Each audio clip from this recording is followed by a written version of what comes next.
ಕರ್ನಾಟಕದ ರಾಜಕಾರಣ ಇದೀಗ ದೆಹಲಿಯ ಅಖರದಲ್ಲಿರುವಂಥದ್ದು.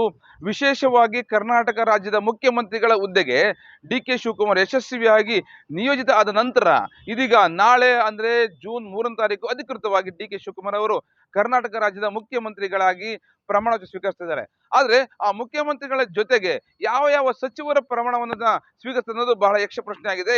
ಈಗಾಗಲೇ ದೆಹಲಿಯ ಕನ್ನಡ ಭವನ ಸರಿಸುಮಾರು 45ಕ್ಕೂ ಹೆಚ್ಚು ಶಾಸಕರಿಂದ ತುಂಬಿ ತುಳುಕ್ತಿರಂತದ್ದು.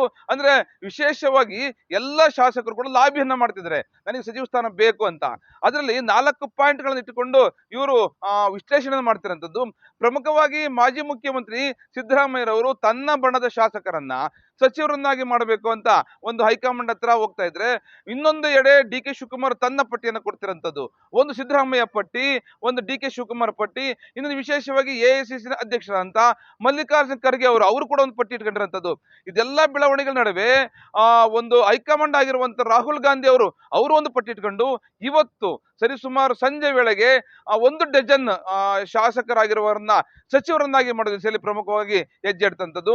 ಅದರಲ್ಲಿ ಸೋನಿಯಾ ಗಾಂಧಿ ಅವರಿಗೆ ಆಪ್ತರಾಗಿರುವಂತೆ ಕೆ.ಜೆ. ಜಾರ್ಜ್ ಇರ್ಬೋದು, ಮತ್ತು ಜಿ ಪರಮೇಶ್ವರ್, ರಾಮಲಿಂಗಾರೆಡ್ಡಿ, ಬಹಳ ವಿಶೇಷವಾಗಿ ಖಾದರ್ ಅವರು, ಅಂದ್ರೆ ಇಲ್ಲಿ ಜಾತಿಯನ್ನ ಮತ್ತು ಪ್ರಾಂತ್ಯವನ್ನ ಆಧರಿಸಿ ವಿಶೇಷವಾಗಿ ಹೆಜ್ಜೆ ಇಡ್ತಾರಂಥದ್ದು. ಈ ಮೂಲಕ ಜಮೀರ್ ಅವರಿಗೆ ಟಕ್ಕರ್ ಹೋಗುವಂಥದ್ದು ಸಹಜವಾಗಿ ಗೊತ್ತಾಗ್ತಿದೆ. ಖಾದರ್ ಅವರನ್ನ ಬರ್ತಿರಂಥದ್ದು.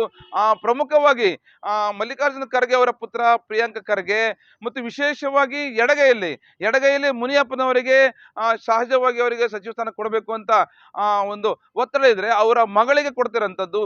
ಈ ಮೂಲಕ ಒಂದು ಹೊಸ ಬೆಳವಣಿಗೆಗಳಲ್ಲಿ ಸರಿಸುಮಾರು 12 ಜನ ಸಚಿವರು ಅಧಿಕೃತವಾಗಿ ಡಿ.ಕೆ. ಶಿವಕುಮಾರ್ ಅವರ ಸಂಪುಟದಲ್ಲಿ ಪ್ರಮಾಣವನ್ನು ಸ್ವೀಕರಿಸಿರುವಂತದ್ದು. ಈ ಮೂಲಕ ಒಂದೆಡೆ ಯುವ ಸಮೂಹ ಕೂಡ ಅವಕಾಶ ಕೊಡಬೇಕು ಅಂತ ಯುವಕರು, ಅಂದ್ರೆ ಪ್ರಥಮ ಬಾರಿಗೆ ಆಗಿರುವಂತ ಯುವಕರು ಒಂದು ಒತ್ತಡ ಇರ್ತಿದ್ದಾರೆ. ಈ ಮೂಲಕ ಅಂದ್ರೆ ಪಕ್ಷ ಸಂಘಟನೆಗಳಲ್ಲಿ ಯಾರು ಕ್ರಿಯಾಶೀಲವಾಗಿದ್ದಾರೆ, ಶಾಸಕರಾಗಿ ಯಾರು ಕೆಲಸವನ್ನು ಮಾಡ್ತಿದ್ದಾರೆ, ಮತ್ತು ವಿಶೇಷವಾಗಿ ಹೈಕಮಾಂಡ್ಗೆ ಆಪ್ತರಾಗಿ ಯಾರಿದ್ದಾರೆ, ಅದಕ್ಕಿಂತ ಪ್ರಮುಖವಾಗಿ ಡಿ.ಕೆ.ಶಿ ಬಣದೊಳಗೆ ಯಾರ್ಯಾರು ಗುರುಸ್ಕೊಂಡಿದ್ದಾರೆ ಅನ್ನುವ ಆಪ್ತ ಸಮಾಲೋಚನೆ ಮಾಡಿರುವಂತ ಹೈಕಮಾಂಡ್ ವಿಶೇಷವಾಗಿ ಸಚಿವರನ್ನ ಆಯ್ಕೆ ಮಾಡ್ತಿರೋಂಥದ್ದು. ಅದೇನೇ ಆಗಲಿ, ಡಿ.ಕೆ. ಶಿವಕುಮಾರ್ ಅವರ ಒಂದು ಪರ್ವ ಆರಂಭವಾಗಿದೆ. ಸಿದ್ದರಾಮಯ್ಯ ಯುಗ ಅಂತ್ಯಗೊಂಡ ನಂತರ ಇದೀಗ ಡಿ.ಕೆ. ಶಿವಕುಮಾರ್ ಯುಗ ಪ್ರಬಲವಾಗಿ ಎಂಟ್ರಿ ಕೊಡ್ತಿರೋಂಥದ್ದು. ಈ ಮೂಲಕ ಕರ್ನಾಟಕದಲ್ಲಿ 2 ವರ್ಷಗಳ ಕಾಲ ಕಾಂಗ್ರೆಸ್ ಯಾವ ರೀತಿ ಅಧಿಕಾರವನ್ನು ಕೆಲಸ ಮಾಡುತ್ತೆ, ಅಧಿಕಾರವನ್ನು ಮಾಡಿದ ನಂತರ ಇದು ಹೆಂಗೆ ನೆಕ್ಸ್ಟ್ 2028ಕ್ಕೆ ಯಾವ ರೀತಿ ಅಟ್ಯಾಕ್ ಅನ್ನ ಮಾಡುತ್ತೆ ಅನ್ನೋದು ಬಹಳ ವಿಶ್ಲೇಷಣೆ ಆಗಿದೆ. ಒಂದು ಕಡೆ ಕೆಪಿಸಿಸಿ ಅಧ್ಯಕ್ಷ ಗಾದೆಯನ್ನ ಬಿಟ್ಟಿರುವ ಡಿ.ಕೆ. ಶಿವಕುಮಾರ್ ಸ್ಥಾನವನ್ನು ತುಂಬುವುದಕ್ಕೆ ಸತೀಶ್ ಜಾರಕಿಹೊಳಿ ಹೈಕಮಾಂಡ್ ಮೂಲಕ ಒತ್ತಡ ಹೇರ್ತಿರಂತದ್ದು.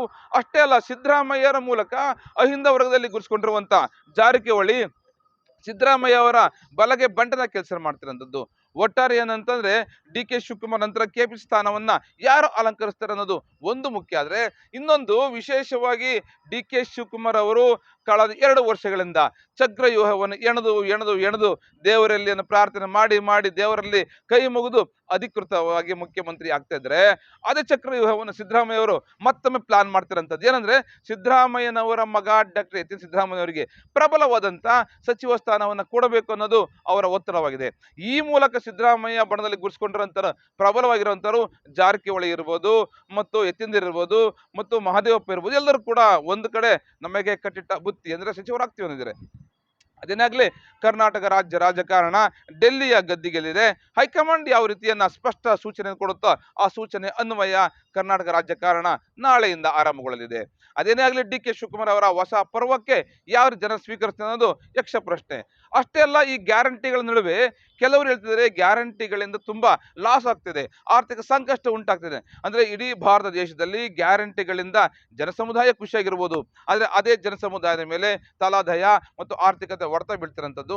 ಹಾಗಾಗಿ ಗ್ಯಾರಂಟಿಗಳಲ್ಲೂ ಕೂಡ ಕೆಲವು ಬದಲಾವಣೆಗಳು ಆಗಬಹುದು ಅನ್ನುವ ಲಕ್ಷಣಗಳು ಕೂಡ ಕಂಡು ಬರ್ತಿದೆ. ಅದೇನೇ ಆಗಲಿ, ರಾಜ್ಯ ರಾಜಕಾರಣದಲ್ಲಿ ಡಿ.ಕೆ. ಶಿವಕುಮಾರ್ ಪರ್ವ ಯಾವ ರೀತಿ ಆರಂಭ ಆಗುತ್ತೆ ಕಾದ್ ನೋಡೋಣ. ನಮಸ್ಕಾರ, ನಾನು ಮಾತೇಶ್ ಅರಸ್.